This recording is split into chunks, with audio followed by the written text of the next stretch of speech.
Hello student, welcome to our channel chemistry NEET guide. তো দেখো, মাধ্যমিক 2025 সালে যারা দেবে, যে সমস্ত ছাত্রছাত্রীরা আছো যারা মাধ্যমিক পরীক্ষা দেবে 2025 সালে, এবং তারা চেষ্টা করছো যে কীভাবে 100% স্কোর করা যায় ফিজিক্যাল সায়েন্সে, তাদের জন্য আমরা এই নতুন সিরিজটা চালু করছি। যে সিরিজটাতে কিন্তু তোমরা কোথাও না কোথাও কেউ না কেউ অলরেডি ভৌতবিজ্ঞান স্কুলে হোক বা কোনো প্রাইভেট টিউটরের কাছে নিশ্চয়ই তোমরা পড়ো। তো এখানে এই চ্যানেলে আমরা কি করব, 100 পাওয়ার জন্য কোনো চ্যাপ্টার থেকে, ধরো যে সমস্ত চ্যাপ্টার থেকে নিউমেরিক্যালস প্রবলেম আছে অর্থাৎ অঙ্ক আছে, সেই অঙ্ক আমরা টোটাল করব এখানে। যেগুলো যে 5-10 নাম্বারটা ভুল হওয়ার চান্স থাকে মাধ্যমিকে, সেইটা যাতে ভুল না হয়, এবং সেটা ভুল না হলেই কিন্তু তোমরা প্রায় 100 অ্যাচিভ করতে পারবে। তো সেইগুলোর উপর এই ক্লাসে জোর দেওয়া হবে। এই ক্লাসগুলো সাপ্তাহিক বা মান্থলি বেসিসে আসতে থাকবে। তোমরা কি করবে, এই ক্লাসগুলো যেভাবে করাবো তোমরা সেটাকে নোট ডাউন করে রাখতে পারো, এবং তোমরা কি করবে, টেলিগ্রাম চ্যানেল দেখতে পাচ্ছ একটা নাম রয়েছে, এবং এই ভিডিও ডেসক্রিপশান বক্সে এই টেলিগ্রাম চ্যানেলটার লিঙ্ক দেওয়া থাকবে। সেই চ্যানেলে গিয়ে খুব তাড়াতাড়ি জয়েন করবে, যাতে আমি এই ধরনের পিডিএফগুলো সব ওখানে দিয়ে দেবো। তোমরা সেটাকে প্রিন্ট আউট করে নিয়েও তুমি অঙ্কগুলোকে করে নিতে পারবে। এবং আমি এখানে যে অঙ্কগুলো করাবো বা ডিফিকাল্ট কোশ্চেনগুলো করাবো প্রত্যেকটা চ্যাপ্টারের উপর, এমনকি যে সমস্ত চ্যাপ্টার একটুখানি শক্ত সেই চ্যাপ্টারগুলো আমরা এই সিরিজের মধ্যে কভার করবো, অর্থাৎ পড়িয়ে দেবো টোটালটা। এবং কমন চ্যাপ্টারগুলোকে পড়াবো না, সেগুলোর নিউমেরিক্যালস প্রবলেমগুলো আমরা টোটাল একটা দুটো নয় অনেক প্রবলেম করিয়ে দেবো, বিভিন্ন টপিক ধরে ধরে করিয়ে দেবো। তো তোমরা অবশ্যই চ্যানেলটাকে ফলো করবে, এবং টেলিগ্রাম চ্যানেলের যে লিঙ্কটা দেওয়া আছে ওখানেও গিয়ে জয়েন করে যাবে, যাতে তোমরা পিডিএফটা একদম ক্লাসের সাথে সাথেই পেয়ে যাও। সেটাকে প্রিন্ট আউট করে নিয়েও করতে পারবে, বা আমার ভিডিওর সাথে সাথেও তোমরা করতে পারবে। তো চলো আমরা প্রথম শুরু করব গ্যাসের আচরণ এই চ্যাপ্টারটা নিয়ে, মাধ্যমিক 2025-এর লক্ষ্যে 100 পাওয়ার জন্য। তো দেখো, এখানে আমি টাইপ ভাগ করে দেবো অঙ্কের। প্রথম টাইপ আমরা নিয়ে আসছি বয়েলের সূত্র সংক্রান্ত অঙ্ক। বয়েলের সূত্র সংক্রান্ত অঙ্ক বলতে, বয়েলের সূত্র অনুযায়ী আমরা কি জানি, বয়েলের সূত্র অনুযায়ী আমরা জানি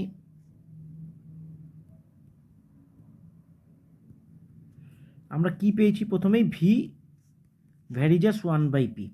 এখানে কিন্তু গ্যাসের ভর এবং টেম্পারেচার এই দুটো কিন্তু কনস্ট্যান্ট, এবং এখান থেকেই আমরা পেয়েছিলাম পিভি ইকুয়াল টু কনস্ট্যান্ট। এবার পিভি ইকুয়াল টু কনস্ট্যান্ট মানে কি, পি আর ভি এই দুটোর যে গুণফল, এই গুণফলের ভ্যালুটা কনস্ট্যান্ট থাকবে। অর্থাৎ এখান থেকে আমরা লিখতে পারি P1 V1 equal two P2 V2। এইটা হচ্ছে বয়েলের সূত্রের অঙ্কের ফর্মুলা। বয়েলের সূত্র সংক্রান্ত যে অঙ্ক, তার ফর্মুলা হচ্ছে এইটা। বয়েলের সূত্রের যদি অঙ্ক দেয়, দেখবে সেখানে টেম্পারেচারটা ফিক্সড থাকবে, একই দেওয়া থাকবে, বা টেম্পারেচারের কনস্ট্যান্ট এরকম বলে দেবে। তো এই অঙ্কগুলোতে কি করতে হবে আমাদের, দেখো এখানে আননোন টার্ম আছে, টোটাল 4টে আছে। 4টের মধ্যে তোমাকে 3টের ভ্যালু দিয়ে দেবে, আর রিমেনিং একটার ভ্যালু তোমায় বার করতে হবে। খুব সিম্পল অঙ্ক। আচ্ছা, এখানে প্রেসারগুলো কীরকম থাকবে দেখবে, এখানে প্রেসারের ইউনিট থাকতে পারে mmHg। তো একটা প্রেসার mmHg থাকলে আর একটাও জেনারেলি mmHg দেয়। আচ্ছা, ভলিউম এখানে কিসে থাকবে, ভলিউম এখানে মিলিলিটারে থাকতে পারে, লিটারে থাকতে পারে, এই রকম থাকবে। প্রেসার এছাড়াও সেন্টিমিটার HG থাকতে পারে, সেমি, তোমায় বললে এত সেমি পারস্তম্ভের চাপের সমান বা পারদের চাপের সমান, এই টাইপের থাকবে। তাহলে খুব ইজি অঙ্ক, P1 V1 equal two P2 V2, 3টে ভ্যালু দেওয়া থাকবে, একটার ভ্যালু বার করতে হবে। আর এক ধরনের অঙ্ক হতে পারে, তোমায় এরকমও দিতে পারে যে প্রেসারটা প্রাথমিক চাপটার দ্বিগুণ, অর্থাৎ P2, ফাইনাল প্রেসারটা বললো ইনিশিয়াল প্রেসার প্রাথমিক চাপের দ্বিগুণ, অর্থাৎ তোমাকে এরকমও বলে দিতে পারে যে ফাইনাল প্রেসার P2টা ইনিশিয়াল প্রেসারের দ্বিগুণ। তখন দেখবে তুমি যদি P2-র জায়গায় 2P1 পুট করো, তাহলে P1 কেটে যাবে, তার ভ্যালু P1-এর ভ্যালুর প্রয়োজন হবে না, কেটে যাবে। তো এই ধরনের অঙ্ক তোমাকে বয়েলের সূত্র থেকে দিতে পারে। তো এই ধরনের অঙ্ক যদি আমরা উদাহরণে চলে যাই, যদি আমরা কয়েকটা করি, তাহলে নিশ্চয়ই তোমরা আরও সহজে বুঝতে পারবে। তো চলো প্রথম অঙ্কে আমরা চলে যাই। দেখো প্রথম যে অঙ্ক দেওয়া আছে, এখানে কিন্তু প্রথমে অঙ্কতেই দেখবে বলে দিয়েছে যে ঘরের তাপমাত্রায় 76 সেমি পারদ চাপে কোনো নির্দিষ্ট ভরের গ্যাসের আয়তন 1 লিটার। এবং এখানে তারপরে বলেছে দেখো তাপমাত্রা অপরিবর্তিত। তাপমাত্রা দুটো ক্ষেত্রেই ফিক্সড থাকবে। যদি মান দিয়ে দেয় 25 ডিগ্রি সেন্টিগ্রেড উষ্ণতায়, যদি বলে দেয় তাপমাত্রা দেখবে একটাই দেওয়া আছে, কিংবা তোমার এরকম বলে দেবে তাপমাত্রা অপরিবর্তিত।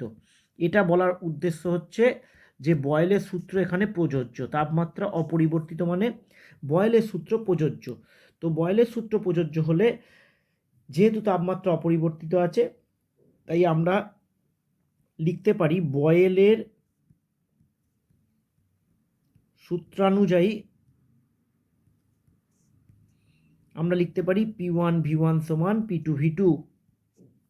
এবার এখানে P1টা কি? P1টা হচ্ছে গ্যাসের প্রাথমিক চাপ। গ্যাসের, এগুলো লিখে লিখেই করবে, একটা পরীক্ষার খাতা যেন মাধ্যমিকে অত্যন্ত সুন্দরভাবে রিপ্রেজেন্ট করতে পারো, যাতে তোমাদের কোনো নাম্বারই কাটতে না পারে। তাহলে প্রাথমিক চাপের মান কত দেওয়া আছে দেখো, 76 সেমি পারদ চাপে। তাহলে প্রাথমিক চাপ আমাদের হচ্ছে এখানে 76 সেমি অফ এইচজি। তারপরে আমরা লিখব V1। V1টা কি? V1টা হচ্ছে গ্যাসের প্রাথমিক আয়তন। 1গুলো মনে রাখবে প্রাথমিক, আর 2গুলো পরিবর্তিত বা অন্তিম। তাহলে V1টা বলেছে, এখানে V1-এর মান কত বলেছে, যে 76 সেমি পারদ চাপে নির্দিষ্ট ভরের আয়তনের গ্যাসের আয়তন 1 লিটার। তাহলে এখানে হচ্ছে 1 লিটার। P2টা কত হবে? P2টা হচ্ছে পরিবর্তিত চাপ।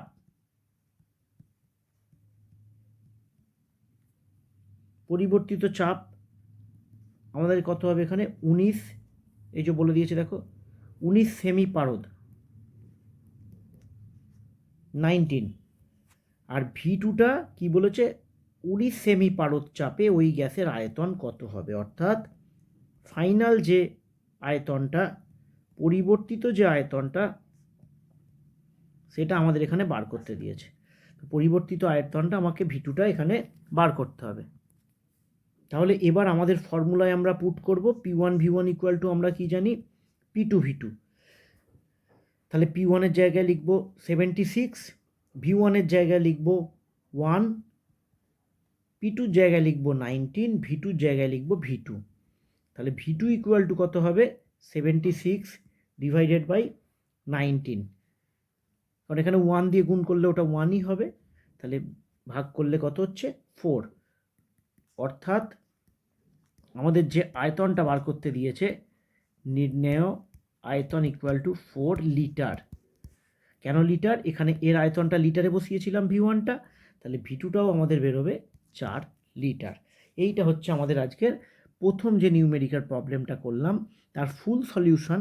এরপরে আমরা চলে যাব আমাদের আজকের দ্বিতীয় নিউমেরিক্যাল প্রবলেম, এবং আজকে আমাদের টপিক কি আছে প্রবলেমের, বয়েলের সূত্র সংক্রান্ত আজকে আমরা অঙ্ক শিখব এবং করব। দ্বিতীয় অঙ্ক কি বলেছে দেখো, একটি বেলুনে 95 সেমি এইচজি অর্থাৎ P1 এটা হবে, 0.8 লিটার বাতাস ভরা আছে অর্থাৎ V1 0.8। যদি উষ্ণতা সমান রেখে, খেয়াল করো উষ্ণতা অপরিবর্তিত, তার মানে বয়েলের সূত্রের অঙ্ক। তাহলে এখানেও আমরা এইভাবেই করব। তোমরা দুটোকে দুদিকেও লিখতে পারো, তাহলে আর বারবার প্রাথমিক কথাটা লিখতে হবে না। প্রাথমিক অবস্থায় বলে এইভাবেও করতে পারো, একদিকে প্রাথমিক অবস্থায়, একদিকে পরিবর্তিত বা অন্তিম অবস্থায়। তাহলে আর বারবার তোমাকে একই জিনিস লিখতে হবে না। তাহলে প্রাথমিক অবস্থায় চাপ P1 ইকুয়াল টু আয়তন V1 ইকুয়াল টু, এখানেও চাপ P2 ইকুয়াল টু, এখানেও আয়তন V2 ইকুয়াল টু। তাহলে প্রাথমিক অবস্থায় কত চাপ ছিল, 95 সেমি এইচজি। এখানে আছে দেখো অন্তিম অবস্থায় চাপ কত, 76 সেমি Hg। আচ্ছা, আয়তন কি ছিল? 0.8 লিটার। এদিকে আয়তনটা তোমায় দেখো ওই বাতাসের আয়তন বার করতে দিয়েছে। তাহলে আমরা বয়েলের সূত্র থেকে আমরা জানি উষ্ণতা অপরিবর্তিত, তাহলে এখানে লিখে নেব যেহেতু উষ্ণতা অপরিবর্তিত তাই বয়েলের সূত্র অনুযায়ী আমরা জানি কি P1 V1 সমান P2 V2। এবার মানগুলো আমরা বসিয়ে দেবো। 95 বসাবো P1 এর জায়গায়, V1 এর জায়গায় বসাবো 0.8, P2 জায়গায় বসাবো 76, P2 জায়গায় বসাবো V2। তাহলে V2 ইকুয়াল টু কী দাঁড়ালো? V2 ইকুয়াল টু দাঁড়ালো 95 into 0.8 divided by 76 equal to কাটাকুটি করলে এখানে আসবে 1, অর্থাৎ আমাদের অ্যান্সার হবে 1 লিটার। খেয়াল করে দেখো, প্রেসার ছিল 95, প্রেসার কমেছে, আয়তন দেখো ছিল 0.8, আয়তন বেড়েছে। তো এবার লিখে দেবো নির্ণেয় আয়তন ইকুয়াল টু 1 লিটার। নেক্সট প্রবলেমে চলে আসি। কোনো নির্দিষ্ট উষ্ণতা, এই যে নির্দিষ্ট উষ্ণতা তার মানেই বয়েলের অঙ্ক, ওই একই উষ্ণতায় বলেছে দেখো। তাহলে 800 mmHg চাপে, তাহলে তোমরা কিন্তু ঠিক এইভাবেই করবে। একদিকে লিখবে প্রাথমিক অবস্থায়, একদিকে লিখবে পরিবর্তিত অবস্থায়, বা তোমরা এইভাবেও প্রথমটার মতো করেও করতে পারো, কিন্তু যেটা করবে একইভাবে করো, তাহলে প্র্যাকটিসটা থাকবে। কোনো শর্টকাট মেথড অবলম্বন করবে না, যাতে মাধ্যমিকের খাতাটা একদম শুরু থেকে পরিষ্কার পরিচ্ছন্নভাবে উত্তর লিখতে পারো। তোমরা এইভাবেই লিখবে এবং যত দিন যাবে মাধ্যমিকে কীভাবে অ্যান্সার করতে হবে অন্যান্য প্রশ্ন সেগুলো এখানে বলে দেবো আমি। তো এখানে আমি এবার একেবারে করছি, তোমরা কোনো মতেই একেবারে করবে না, তোমরা কিন্তু এইভাবে বা আগেরটার মতো করে লিখে লিখে করবে। আমি এবারে একবারে করে দিলাম। এখানে P1 ইকুয়াল টু 80 mmHg। একটা ভালো রেজাল্টের গুণ কিন্তু বারবার বলে রাখছি, আমি যেভাবে করছি এইভাবে আর করবে না, তোমরা কিন্তু লিখে লিখে করবে পুরোটা। যতই মনে হয় একই তো লেখা, পরীক্ষায় গিয়ে আবার করবো সেই একই লেখা ঠিক লিখে দেবো, করবে না। কোনো ফাঁকিবাজি নয়, 100 পেতে গেলে খাটতে হবে, কোনো রকম ফাঁকিবাজি না করে ফুল লিখবে, শুধু P1 লিখে ছাড়বে না। তাহলে P1 equal to 800 mmHg, V1 equal to 100 সেমি কিউব। আর একটা কথা বলে রাখি, এখানে ধরো mm আছে, এখানে সেমি কিউব আছে, ঘাবড়ে যাবে না। এখানে mmHg থাকলে তোমার অ্যান্সারটা P2 mmHg বেরোবে। এবং কারণ দেখো আমাদের ফর্মুলাটা কি, P1 V1 equal two P2 V2। এখানে তুমি ঘাবড়ে যাবে না যে এখানে mmHg আছে তাহলে এখানেও কি এটা করব, করবে না। কারণ এই পার্টটায় প্রেসারের যে ইউনিটটা থাকবে, এই পারেও প্রেসারের সেই ইউনিটটা দেবো। এখানে ভলিউমে যে ইউনিট দেবো, এখানে উত্তর আমার ভলিউমে সেই ইউনিটে বেরোবে। কোনো চাপের কিছু নেই, কারণ বোথ সাইডে এখানে যদি তোমার mmHg থাকে, এদিকেও mmHg দেখো কেটে যাচ্ছে, মানে অ্যান্সার উভয় পক্ষে তোমার ইউনিটটা মিলে যাচ্ছে, তোমায় চেঞ্জ করতে হবে না, চেঞ্জ করার জন্য চাপ নেবে না কোনো। হ্যাঁ, এখন যদি এইরকম থাকে কেস যে এখানে P1 এর মানটা mmHgতে, ওই দিকে P2 মানটা CmHgতে, তখন ভাবতে হবে। কিন্তু আদারওয়াইজ P1 এর যদি দুদিকে P1 আর P2 যদি সেম ইউনিট থাকে, কিচ্ছু চেঞ্জ করবে না, কোনো রকম গল্পই নেই চেঞ্জ করার। কিন্তু এখানে তোমায় বার করতে বলেছে চাপ কত হবে, তার মানে এখানে কিন্তু P2টা বার করতে বলেছে, এবং V2টা দেওয়া আছে, এদিকেও সেমি কিউবে দেওয়া আছে, এখানেও সেমি কিউবে দেওয়া আছে, কোনো সমস্যা নেই, কোনো চেঞ্জ হবে না ইউনিটে। তাহলে এটা 75 সেমি কিউব করলাম। তাহলে বয়েলের সূত্র অনুযায়ী আমরা লিখলাম, এখানে লেখাটা লিখে দেবে, যেহেতু উষ্ণতা অপরিবর্তিত তাই বয়েলের সূত্র অনুযায়ী আমরা জানি P1 V1 সমান P2 V2। তাহলে এবার আমরা যদি মান বসাই, P1 এর জায়গায় 800, V1 এর জায়গায় 100, P2 জায়গায় P2, V2 জায়গায় 75। তাহলে P2 ইকুয়াল টু আমরা লিখতে পারি 800 into 100 divided by 75 equal to, আমাদের ক্যালকুলেশান করে তোমরা যদি দেখো তাহলে বেরোবে 1066.7। তাহলে উত্তরে কি লিখব? উত্তরে লিখব নির্ণেয় চাপ ইকুয়াল টু 1066.7 mmH। এটা গেল আমাদের থার্ড অঙ্ক। এবার চলে যাব আমরা অঙ্ক ফোর্থ। নেক্সট অঙ্কটা দেখো একটু অন্য ধরনের আছে।